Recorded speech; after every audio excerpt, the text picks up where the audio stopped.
Hey art nerds, today we have an inking multi-header. Today we are checking out the brand new Tombow Fudenosuke Pastel brush pen. So these supposedly work on darker paper. We're also going to be taking a look at the Sennelier ink brush pens.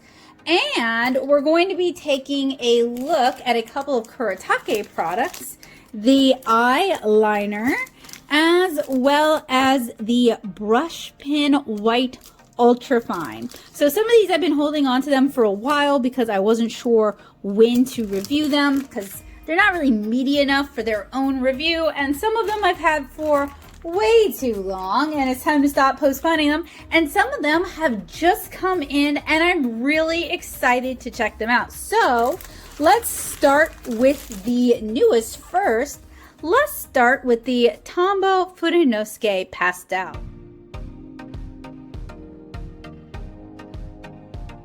So if you've watched my channel for a while, you know that I like the Tombow Fudenosuke brush pens. I've been using them for a little while. So when I saw on the Tombow Instagram that they had these new pastel brush pens out, I had to give them a try. I have been begging Tombow to release some additional colors in their Fudenosuke line for a long time, and pastels, especially semi-opaque pastels, seem like they could be a lot of fun. So today we're going to be testing these out on a couple of different papers. We're going to try them on some black Strathmore artist tiles, as well as on Legion Stonehenge. Actually, we're going to use the bigger one. Legion Stonehenge Aqua Cold Press in black. And you guys have seen me use the black Aqua Cold Press before.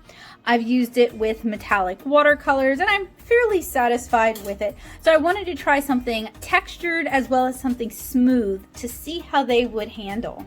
So while you can do brush calligraphy and doodling with the Tombow Fudenosuke brush pens, I like to use them for colored line arts. I feel like they add a lot of fun and vibrancy to my watercolor and alcohol marker illustrations. And I've got several videos on the channel where I use them to create beautiful, colorful illustrations. But I wanted to show you guys some of the line arts because the line arts themselves are really, really cute just as a standalone. So even if you don't feel like markering or painting them, using colorful, waterproof, or alcohol marker safe brush pens for your art can be a great way to add a lot of liveliness to your work. And in the past, I reviewed some other colorful brush pens, including the Akashia Sai brush pens. Those are waterproof, as well as the Kuretake Cambion.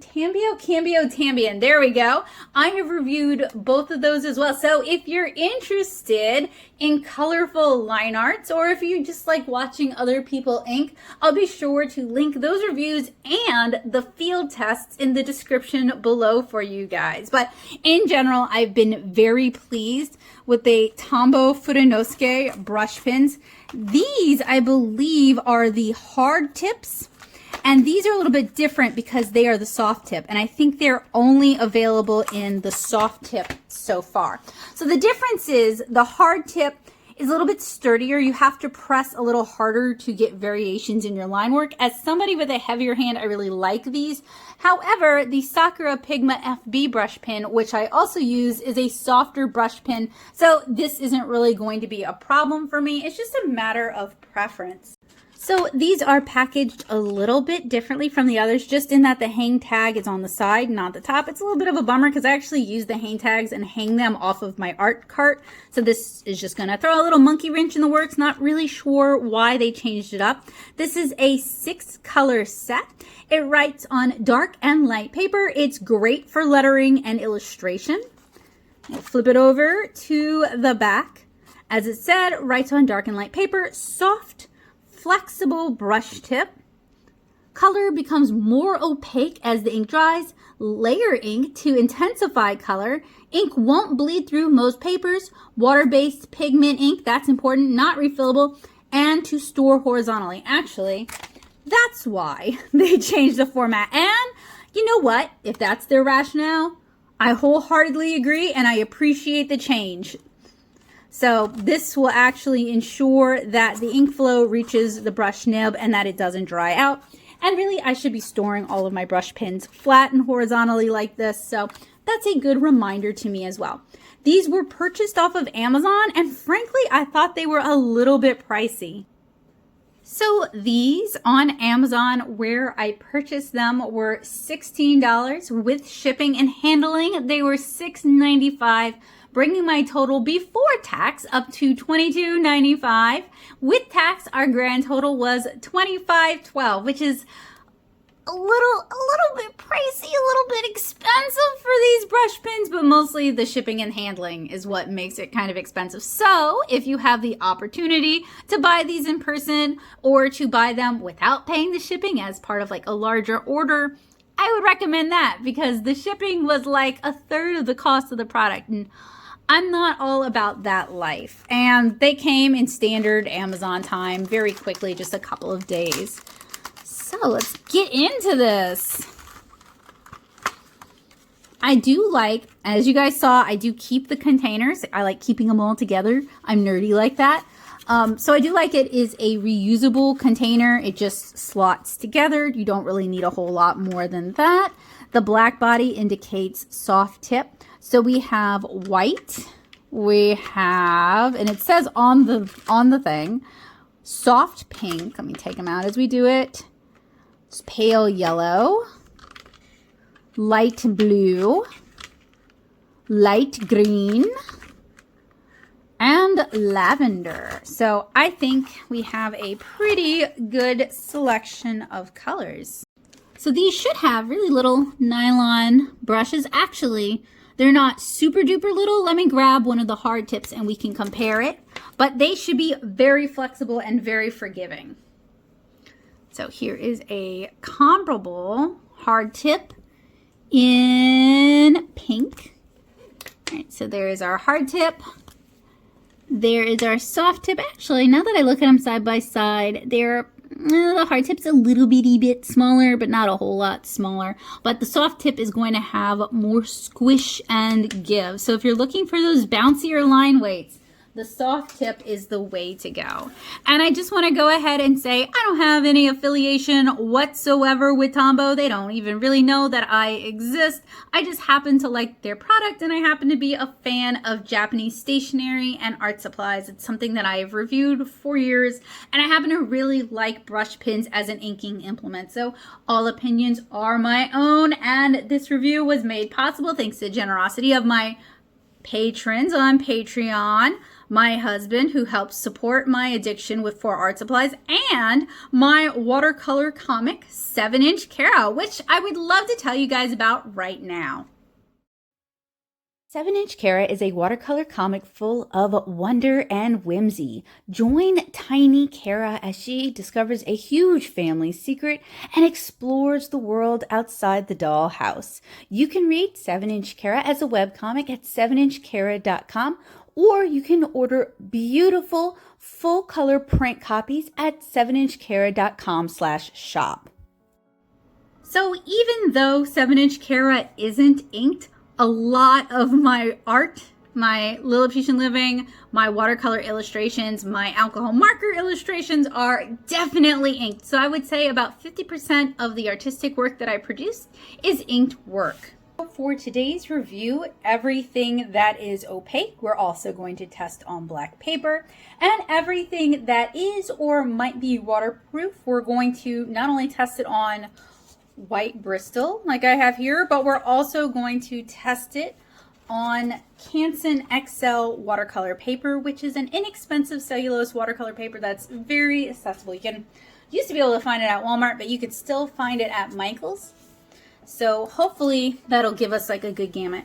And what I'm hoping to do is just kind of bam, bam, bam, bam, test everything to make it worth your while and worth a little easier for me on my time. So what I'm going to do is I am going to introduce the product like we did here, do a little writing or sketching or doodling test, and then move on to the next product, and then do everything kind of in batch and talk about them like that.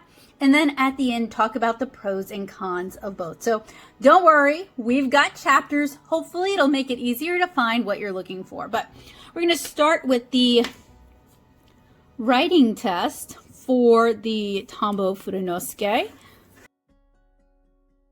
The cap clicks on pretty securely. It's got a clip, and it posts securely to the back. All the things you want a good inking pen to have. Ooh, the fine lines are very fine on this, but the thicker lines, very juicy.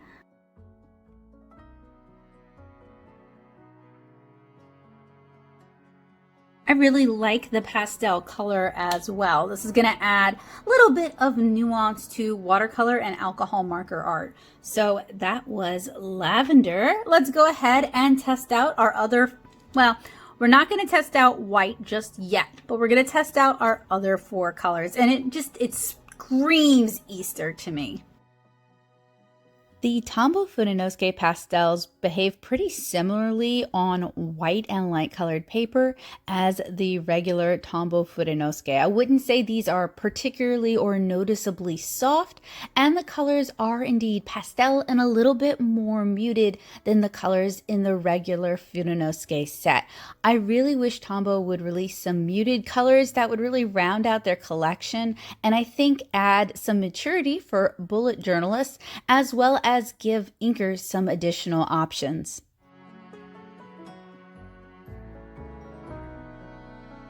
I really like the color selection. They've included a soft pastel semi-opaque or opaque gray would also be a nice inclusion.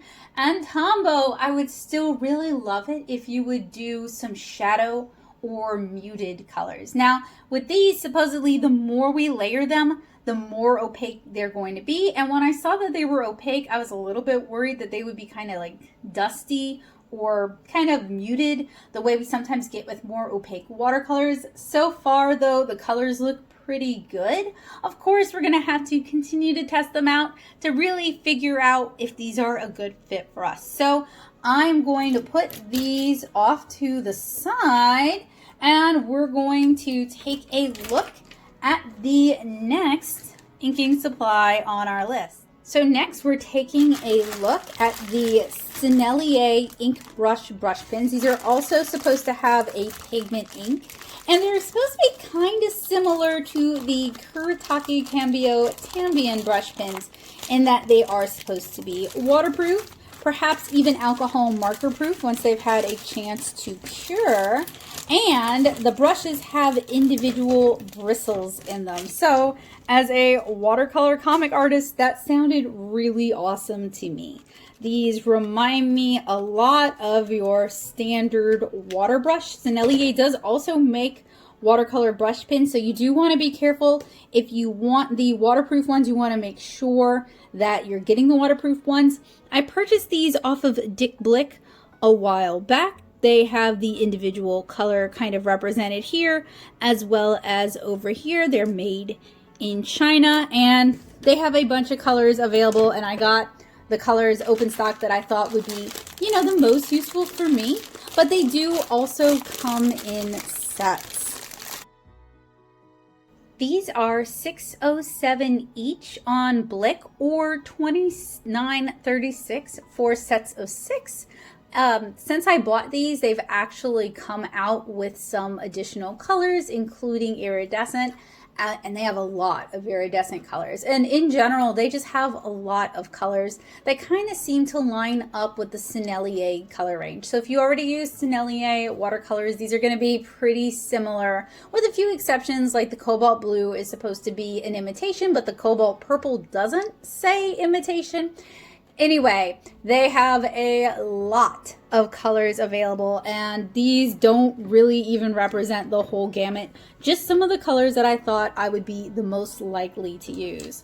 So with these, we have, let's see, is this like there we go. Okay, so we have one of these rings, and we're going to need to screw it back together, and we're going to need to give it a few squeezes to get it moving, and then we're going to need to store it brush tip down so that gravity will help us out. So let's do just that.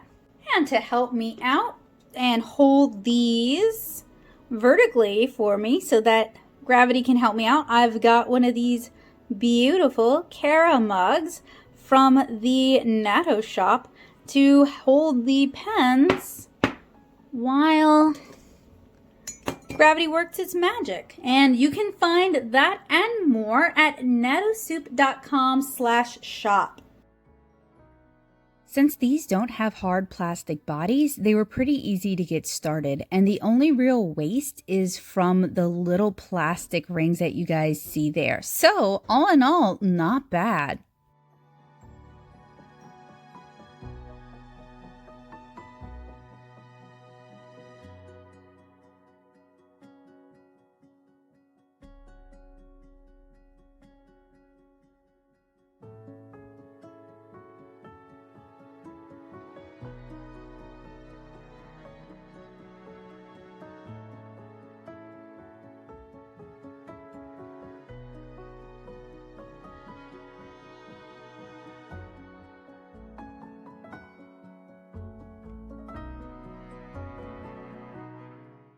So getting these started wasn't really that difficult. Usually with these kind of brush pens, it takes forever.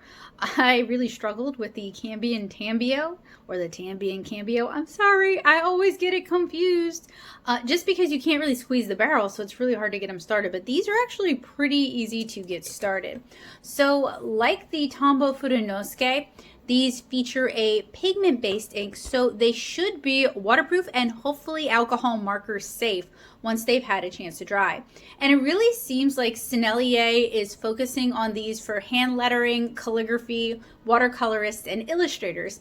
I am two of those things, so I think I'll probably like it. But I do want to shout out, call out, say to the companies that make brush pens, please, comic artists are a big part of your market. Don't ignore us. So I've switched papers. I have the Canson, not the Canson Montfort, the Canson XL watercolor paper here, because this is going to be one where I'm really going to be focusing on watercolor with these.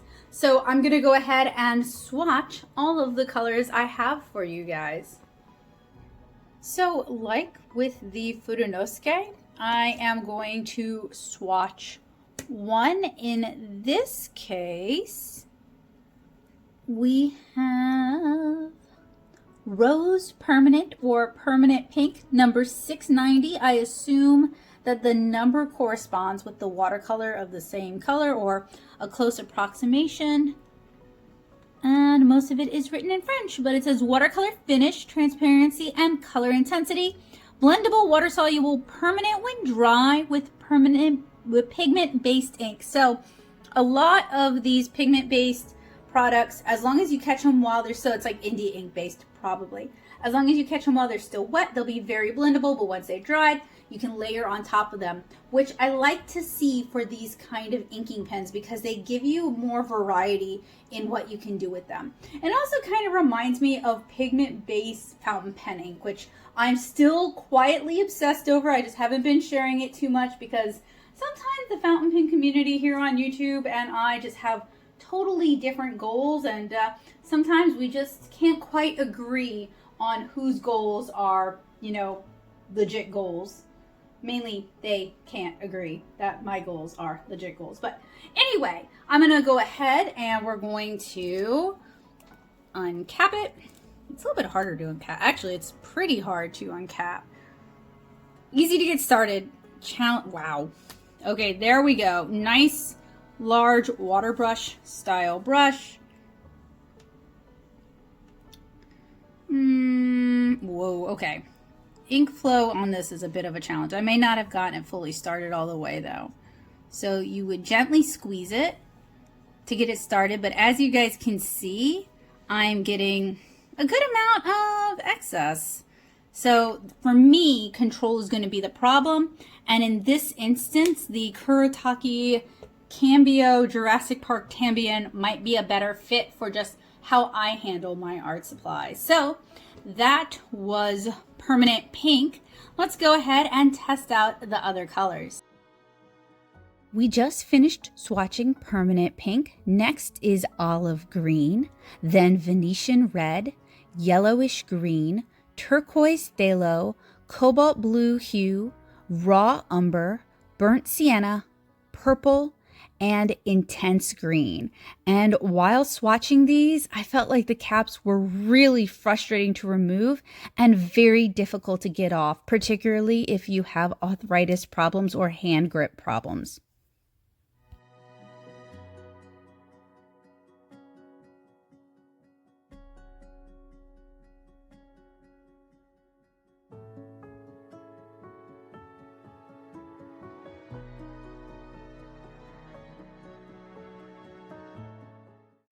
Colors swatched on the second sheet are Ultramarine Blue, Cobalt Violet Hue, Yellow Ochre, Payne's Gray, Forest Green, and Burnt Umber.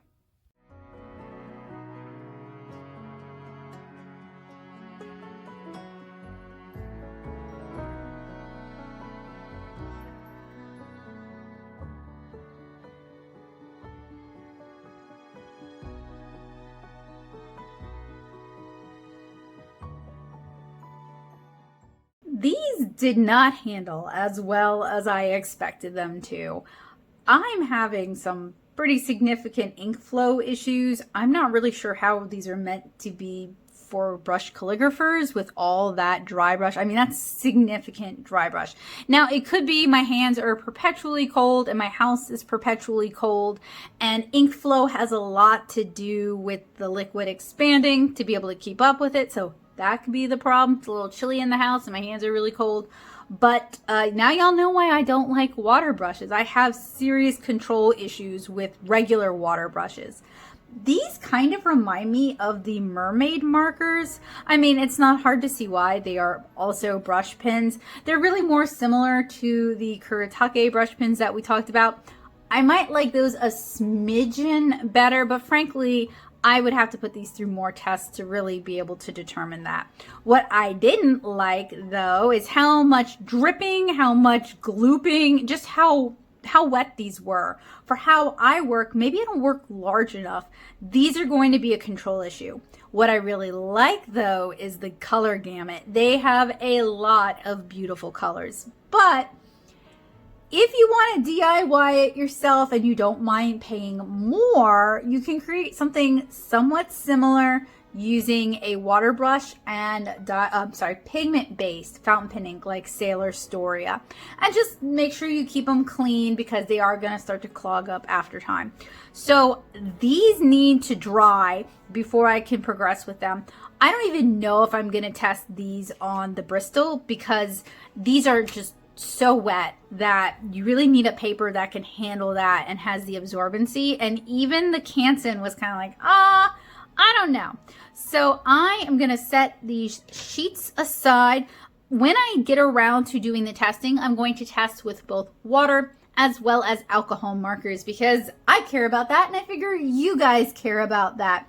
So I'm going to give these plenty of time to dry, but we do get some nice shading with some of these colors where the color kind of doubles up. You get some beautiful secondary color, some just additional color depth. That's really nice, and that's another point in its favor. It really does remind me of fountain pen ink. Just that fountain pen ink, while alcohol marker safe, is not generally waterproof. Next up are the two Kuretake products. We have the eyeliner. And this is kind of meant to be like eyeliner, and it's a double entendre because AI means to like or to love something, but it's also very similar to an eyeliner brush. So it is an ultra fine brush in black. This one is the liquid type.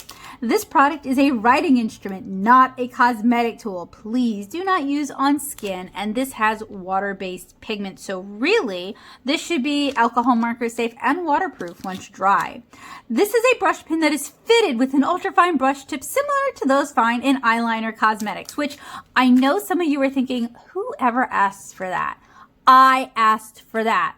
Years ago, I did an art challenge where I used makeup to create a piece of art. I'll link it for you guys. It's not a great piece of art, but I had fun with it. And I used a lot of stuff from like Walmart and Dollar Tree, or makeup that I'd already had but never really used. And I had a lot of fun inking with the eyeliner. I don't know why. It just was kind of fun to do. So you know what? I'm here for this, Kuretake. I am your demographic. Can I do my own eyeliner? No. So this says ultrafine brush, liquid type in black. So this is the same as the other side. The ultrafine brush eyeliner is elastic and has excellent maneuverability and control, and so it is perfect for delicate expressions in illustration as well as hand lettering. And look, we actually get an illustration. We get a little bit of manga art. We get a little bit more of manga art / illustration. Nice to see. Kuretake always has our back. At least their Japanese product lines do. When they bring it over to America, they feel like they have to get rid of any reference to comics and make it just for hand letterers. And I'm a comic artist, y'all. I want to see some representation. So this is the actual size. It is super duper fine.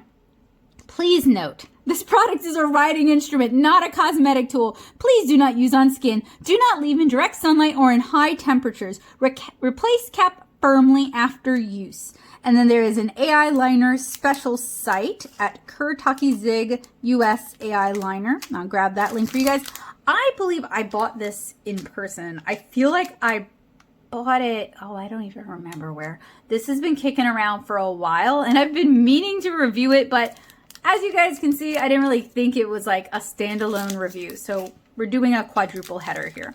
Then we also have the Zig Brushpen White Ultrafine. This is also a water-based pigment. This is a highly opaque white brush pen, ideal for highlighting or correcting mistakes in illustrations. Same thing as the other side. How to use, we have instructions. So I think what I will do then is I will take a look at this pin, and then we'll move on to this pin since this has instructions. But those of you who have hung out with me here for a few years, y'all know I am always on the holy grail lookout for an ideal white brush pen. I've tried a bunch, I've hated a bunch, and I always go back to white gouache. I don't even like white gel pens, but I still want that holy grail. That holy grail. I don't know why that was so hard to say. So we're going to take a look at the AI liner first. And another thing I like about Japanese packaging is super simple. There is some waste, but not buku waste. It is so stinking cute. I think that's part of why I bought it is I love me aesthetic art supplies, and it does look like, it really, really, really does look like makeup. And if you have arthritis issues, the body size is a little small. You might want to stick a pen grip on it, which is going to ruin that cute aesthetic look. We have our Bristol here. We have the teeny, it is seriously. So it's individual bristles, I believe, like nylon bristles. It is so teeny. The cap does not post, and it is a round cap, so it wants to roll. And look, let's just be real. This is probably just an eyeliner container that's been repurposed. I don't care. I am here for that. If you want to hear me get stupid about art supplies that look like makeup, you ought to watch the Paul Rubens Pocket Palette review, because that looks like a beautiful eyeshadow case. And I'm here for it. I love it. Let's make art supplies girly. Oh, all right. Ink flow's not bad. And because, I love it. Okay, so because it is, I love it. It's a little hard to handle, but I love, boop, boop. Yeah, the best heart in the whole world. Let's try a better one. I love the line weights. I love that super delicate little brush. This is going to be fun to play with. Yeah, that's pretty neat. Okay, so since this is water-based pigment ink, once it's fully dry, it should be indelible. I like this. My only note so far is I want a cap that posts, because I'm gonna lose that cap, y'all. But look how pretty it is. Is that not just the cutest thing? It's so cute. Okay, now we can take a look at the brush pen. So remove the cap, and with the pen facing downward, twist the bottom of the pen clockwise 5 to 10 times to stimulate ink flow. So first I have to get this open. And I believe, now that I did a little digging, I think I got both of these on Amazon. So I will have links and prices for you guys. But this little pupperino here, depending on who you get it from, is $16.99 or $10. So I will grab links to both of them for y'all. And the packaging actually looks a little bit different because it is, oh, that's the ultra fine one. Okay, maybe I'll have to take a look at that one. It's got Inktober branding on it, and we all know that makes things cost more money. So, all right, remove the cap. Very similar. Can y'all see? Is it showing up? We got white on white going on here. Mayo on mayo on mayo.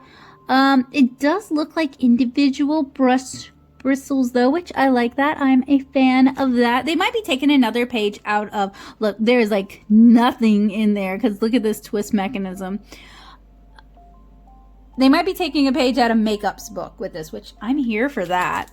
Okay, so downward, twist 5 to 10 times to stimulate ink flow. Are y'all ready? 1, oh, that was 2, 3, 4, 5, 6, 7, 8, 9, 10. Ooh, it's, that's saying no. You'll hear clicking sound each time you twist. Twist the bottom gradually, checking the ink flow from the tip as you do. The ink does not come out. Twist the bottom a few additional times. So I'm watching it. Okay, I think, no.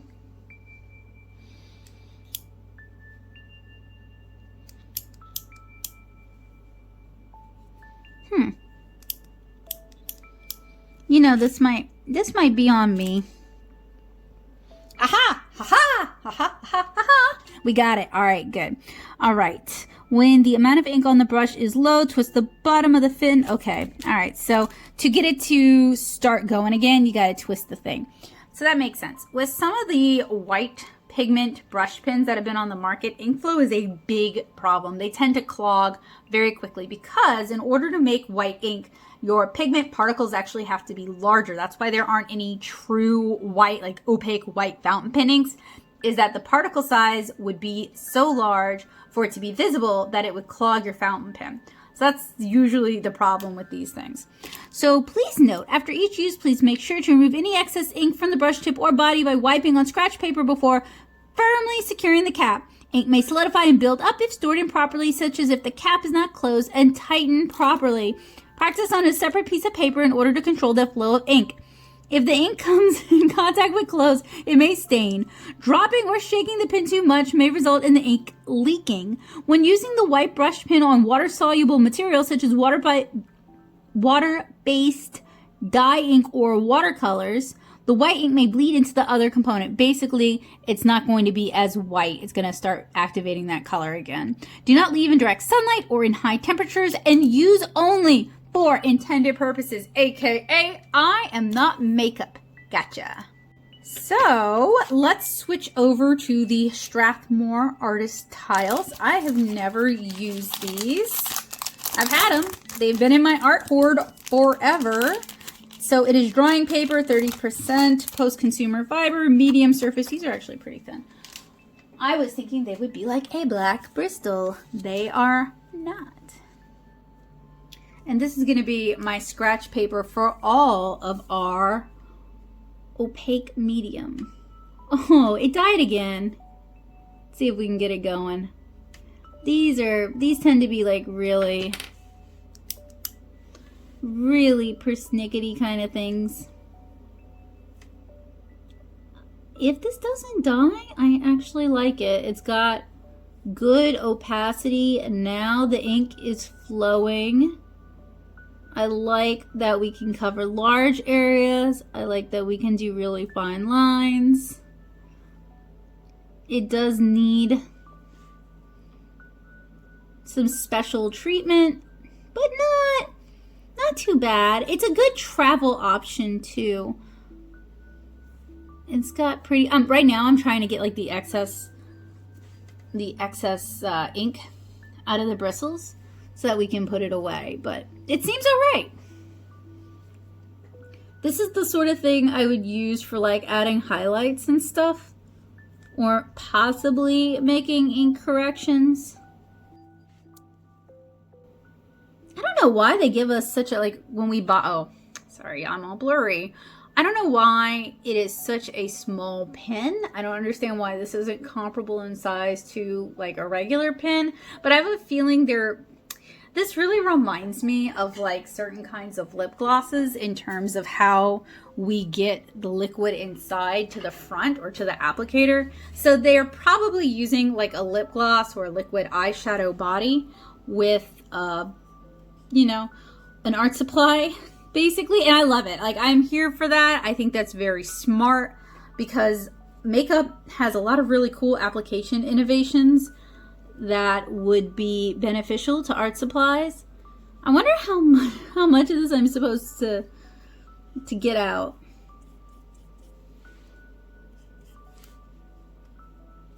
And I'm sure you would need to twist it as you go.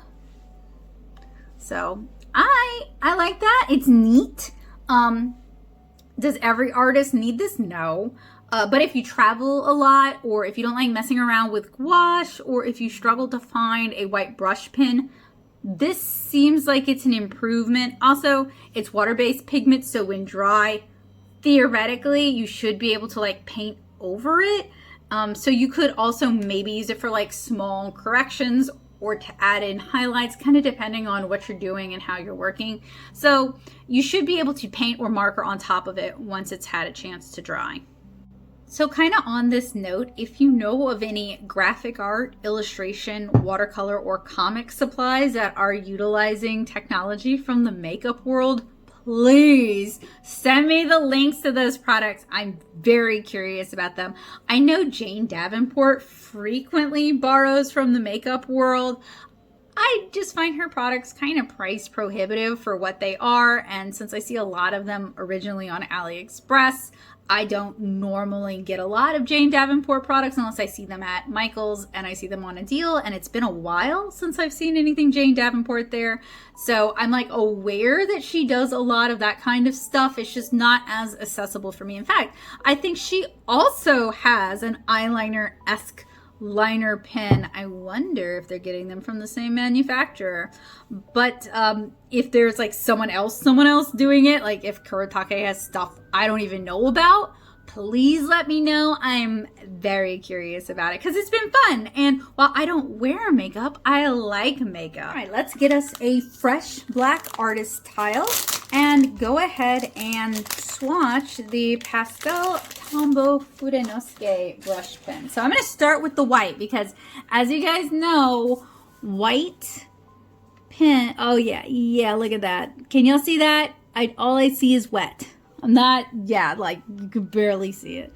But it does actually dry a little bit whiter, so supposedly the more layers, the more opacity. So I'm going to do a little opacity meter and we'll just keep coming back to it. So that was white. Next up is pink.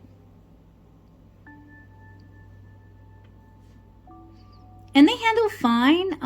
Really what I am the most curious about is how they actually handle on dark and dark colored papers, and whether or not you can marker and watercolor on top of them, or if their better use would be after to, I don't know, add highlights or something. But I can't really see myself doing that too much because it would probably disturb, maybe with alcohol marker, not really with watercolor, because I feel like it would disturb the pigments a little bit. But I was just excited that Tombow had pastels. Like, these could have been non-opaque and I would have been excited about them. So this is already kind of a win for me. So then green. Did that box a little too big because I don't want to waste all the art supply just testing out the art supply, even if it's helpful for you guys. Helpful, useful, and informative. And then purple.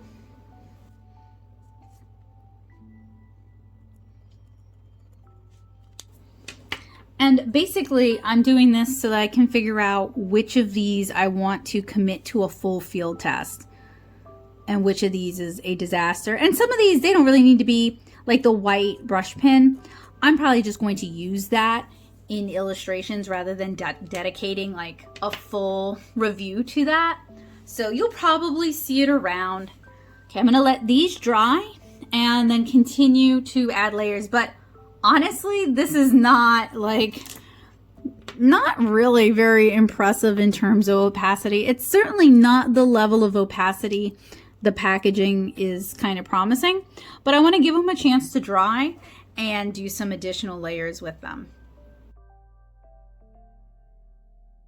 So on the black paper, the initial layer is really unimpressive. It's basically invisible. Subsequent layers are a bit more opaque. I wouldn't really say this is suitable for inking on black paper because you'd really have to go over to the design multiple times to build it up. If you were really determined, you could, but it would take at least 3 re-inkings.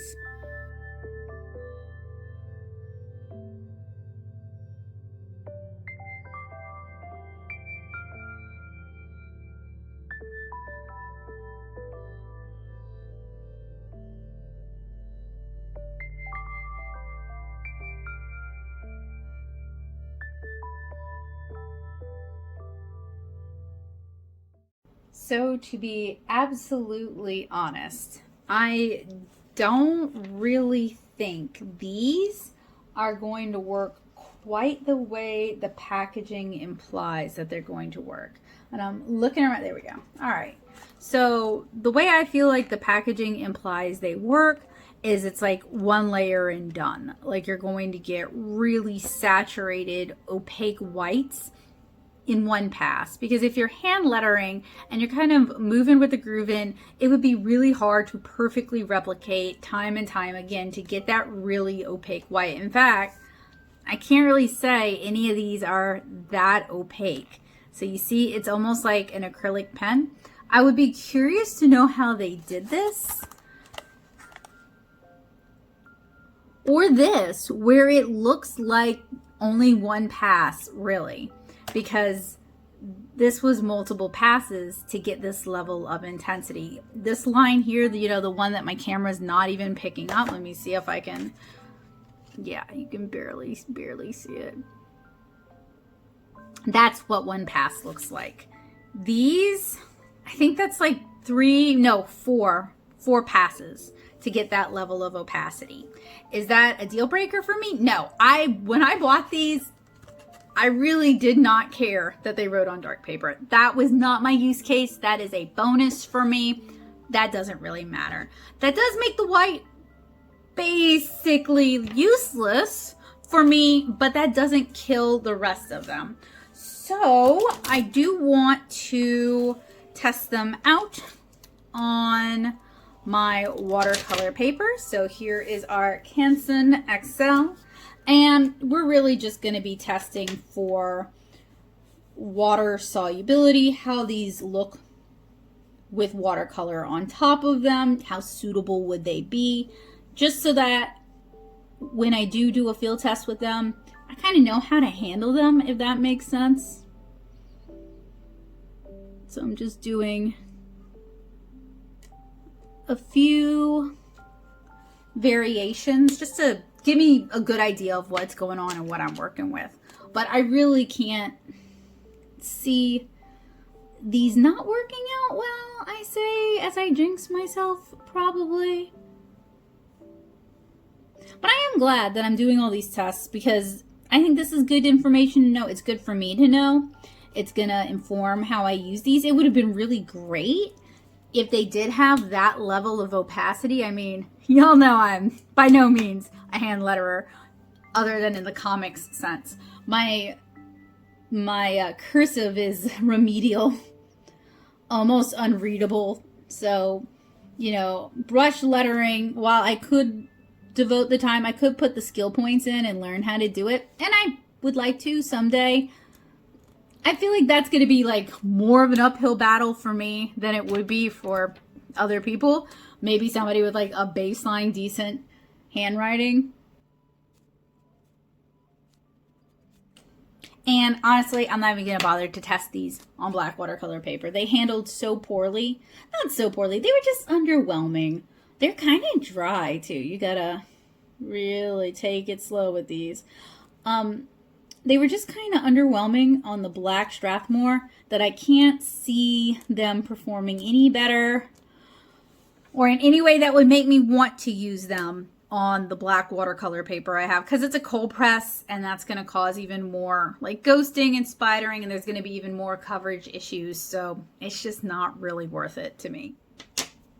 Really quickly, I mean super quick, I am going to just try out the AI liner, the eyeliner, on our Canson XL watercolor paper.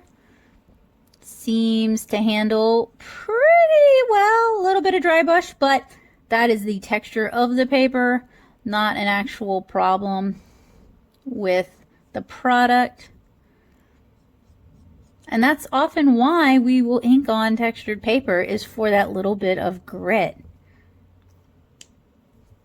I love it, but the format is just so small and a little bit difficult for me to use. I'm going to try later on pop in like a pencil grip on this and see if that helps. I have to do that with most of my inking pens anyway, but that's really my only complaint, is the size is just a little hard for me to use. For the next two sets of tests, i.e. waterproofness and alcohol marker safeness, or, you know, water safeness and alcohol marker proofness, however you want to phrase them, I need to let all of this dry overnight. Alright guys, these have dried overnight, so we're going to move forward with our tests. I have a water brush with water, and I have a lightly colored alcohol marker, so we should be able to see any smearing or bleeding that might occur. I'm just going to kind of work my way through the different products that we've tested today. So we're going to start with the Tombow Fudenosuke and the Kuretake AI Liner. And I'm going to start with water with the Fudenosuke. We're going to start with the water on the black paper. Now, part of the problem with black papers is that often they're not actually water safe and the black dye will reactivate. So we're just looking to see if the Fudenosuke seems to be moving. It does not. So now we're going to try it on the white Bristol. Normally I wouldn't use water soluble media on Bristol, but this is just a test. And I need to remember not to cover the whole area, because we do need to test it with alcohol marker as well. Okay, so far the Fudenosuke seems to be pretty water safe. The purple up here moved a little bit, but that could have just been that Bristol is not really a great medium for water. The AI liner, we get a little bit, as you can see, a little bit of movement. That doesn't make me super happy to see, but again, that could be the fault of the Bristol and not the fault of the product. Next, we're going to try the Blick Studio. And so far, that seems pretty good. And it seems like the colors, while obviously we are getting a layer of color on top of them, they remain pretty vibrant. So this will be exciting to see how this field tests. And then with the AI liner, or the eyeliner, seems to do pretty well with alcohol marker. So I would say that Tombow Fudenosuke Pastel brush pens and Kuretake's pigment-based AI liner can move on to field tests, which will be their own separate videos because it involves me making art. Next, I'm going to be testing out the Sennelier ink brush. They're not really markers, I guess they are inking pens. We're going to start with water, and this is on the Canson XL watercolor paper, so this should be able to take water a little bit better. And we're going to test it Ooh, that's some movement right there. I don't know if you guys can see that. Also some movement. Maybe that didn't have a chance to fully dry. Also some movement. So these, despite being pigment based and supposedly waterproof when dry, these are not. And that is a big bummer, because that's one of the reasons I was so excited about them. Is as a watercolor artist who likes to ink her work, I thought these would be a really great tool for that. And I probably can still use them. I just need to kind of, because as you can see, it's kind of like that sort of fountain pen waterproofness where it's still legible after you've added water. Maybe I didn't. I did let them dry for at least 8 hours, so they should be water safe, but maybe, I don't know. Let me know what I did wrong down in the comments, because there's all of them have reactivated. It's just not just a couple. It's not just the areas where like the ink obviously kind of dripped and pooled. The only one that kind of didn't move is this last one. We'll try the Fudenosuke's since we have them down here. Let's see if a change of paper helps. A little bit, actually. Oh, and this little bit of movement here was actually the Senneliers just splattering all over the place when I was trying to use them. So they're a little bit more waterproof on watercolor paper. Let's try the AI liner. Also a little bit more waterproof, although not fully waterproof. We are getting some movement. So if you were working with really bright light colors, that would be a deal killer. That would start to ruin the color saturation that you've worked on. And then we're going to try our alcohol marker, which shouldn't be a problem. So I don't know what's going on with the Sennelier pigment-based brush pens. If you guys know, let me know. I may attempt to reach out to Sennelier and see if I get an answer. Although, to be very frank, I have reached out to many art supply companies over the years with questions and problems and troubleshooting, and most of them just ignore me. So while I would love to be able to say, I'm just going to reach out, email them, and give them a chance to explain what I'm doing wrong, I don't really have high hopes that they're going to get back to me. And then the Fudenosuke seems to be fine on the watercolor paper, and the eyeliner seems to be fine on the watercolor paper. My final test is just a small one. It's just for the Kuretake. Don't want to like overlap things. I'm running out of desk space here. It's just for this, the Brushpen white. And I just want to see if this is water soluble, if it moves around when we add water. Actually, this is one of the more waterproof products. I mean, if you really scrub it, you can get it to move a smidgen, but it's really pretty on there, which is fantastic. And then also seems to be alcohol marker safe. Like you can marker on top of it. It's not going to reactivate it. And you guys can see what I mean about getting a lighter version of that color, like a highlighter. I've seen some artists doing that where they'll put their like opaque white medium down and then marker on top of it to get a lighter variation of the color. And I think that's a really cool idea. And I look forward to trying that out myself. So let's talk about the pros and cons of all of the inking supplies that we've reviewed today. We are going to start with the Tombow Fudenosuke Pastel. Let's start with the cons. I found these were difficult to build up opacity, as well as not that impressive on dark paper. And the white, in my opinion, is almost useless. It would have been better if they'd subbed it for just a different color, maybe an orange, because it's just not working that well. And it's probably not great for calligraphers on dark paper. And let's be honest, in the US, they're marketing towards calligraphers. So what about the pros? Well, these are actually pastel, which is what I actually wanted. They work great on white paper, both Bristol and on watercolor paper. They're fairly waterproof, even on the Bristol. The only one I had really a problem with was the purple, and I had no issues really at all on the Canson XL. They are definitely marker proof, which is also great.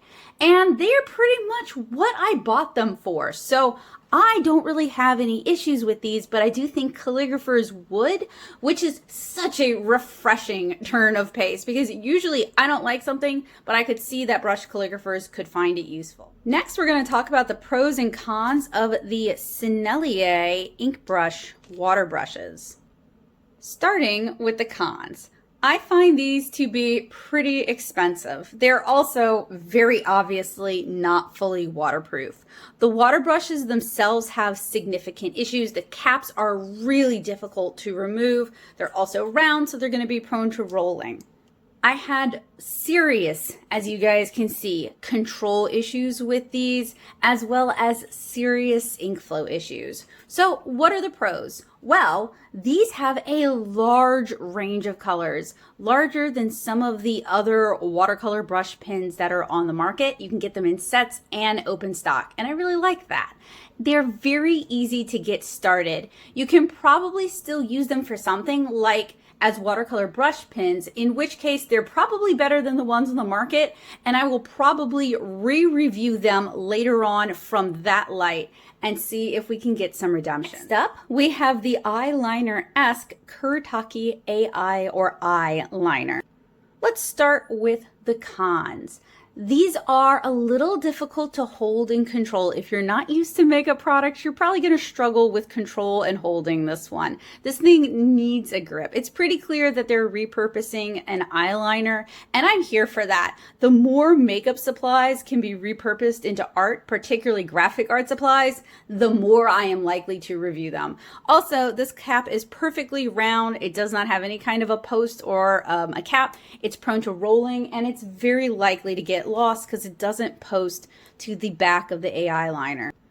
So what about the pros? Well, first of all, I love the pun name, and as a fan of I-Somnium files or AI Somnium files, I'm going to insist on calling this wrong every time I talk about it. So you're just going to have to get over that. I also love the line weights. Unfortunately, I don't have any examples visible. Let me shift things over here a little bit. I love the line weights this little bitty brush pen is capable of. It's also very compact. Honestly, this thing could be really good for urban sketchers, for plein air painters who enjoy inking first, because it's so little, it would very easily fit in your painting pochette or your painting kit, and it's capable of really fine lines as well as much thicker lines. Like, if you don't mind that it looks like eyeliner, and I don't mind that it looks like eyeliner, that could be a great use for you.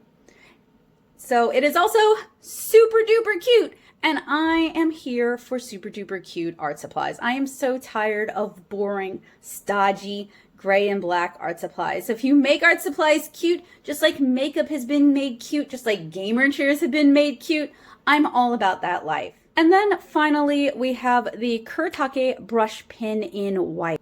So let's start with the cons. It takes a while to get this thing started. It is probably prone to jamming up, breaking the ink, dying inside of it. It's a little bit fussy. You got to clean it out after, and there's just not a lot of ink in it.